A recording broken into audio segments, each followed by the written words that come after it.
Hello everyone. கொஞ்ச நாளைக்கு முன்னாடி மட்டன் பிரியாணியோட ரெசிபியை ஒரு ஷார்ட்ஸ் வீடியோவில் உங்கள் கூட ஷேர் பண்ணியிருந்தேன். அந்த வீடியோவை நீங்கள் பார்த்ததில்ல அப்படின்னா கீழே கேப்ஷனில் அதோட லிங்க்கை கொடுத்துருக்கேன், கண்டிப்பாக செக் பண்ணி பாருங்கள். அந்த வீடியோவில் நான் சொல்லாத ஒரு சில விஷயங்களை உங்கள் கூட இப்போ நான் ஷேர் பண்ண போகிறேன். சிக்கன் பிரியாணிக்கு 250 ml ஆயில் யூஸ் பண்ணுவோம் இல்லையா, மட்டனுக்கு 200 ml எடுத்தால் போதும். அதே மாதிரி மட்டன் வாங்கும் போது இந்த மாதிரி பிங்க் கலராக இருக்க மீட் வாங்கினீங்க அப்படின்னா இது நல்லா சாஃப்டாக இருக்கும், சீக்கிரமாக வெந்துடும். அடுத்து நம்மள நிறைய பேர் குழம்பு மிளகாத்தூள் அப்படின்னு சொல்லிட்டு மொத்தமாக அரைச்சி வச்சிருவோம். ஸோ அந்த மாதிரி இருக்கும்போது நீங்கள் கடையிலேருந்து பிளெயின் சில்லி பவுடர் வாங்கிக்கலாம். கடைகளில் இந்த மாதிரி மெஷரிங் ஸ்பூன்ஸ் கிடைக்கும் இல்லையா, அதில் 7.5 grams இருக்கிற மாதிரி ஒரு ஸ்பூனை நான் எடுத்திருக்கேன். அதில் 4 ஸ்பூன்ஸ் சில்லி பவுடர் ஆட் பண்ணியிருக்கேன். நான் இந்தியா கேட்டோட யூனிட்டி பிராண்ட் அப்படின்ற ரைஸ் தான் எடுத்திருக்கேன்.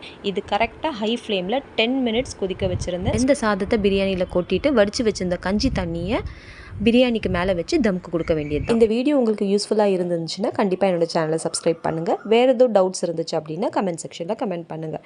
தேங்க்ஸ் ஃபார் வாட்சிங். Meet you all again. By.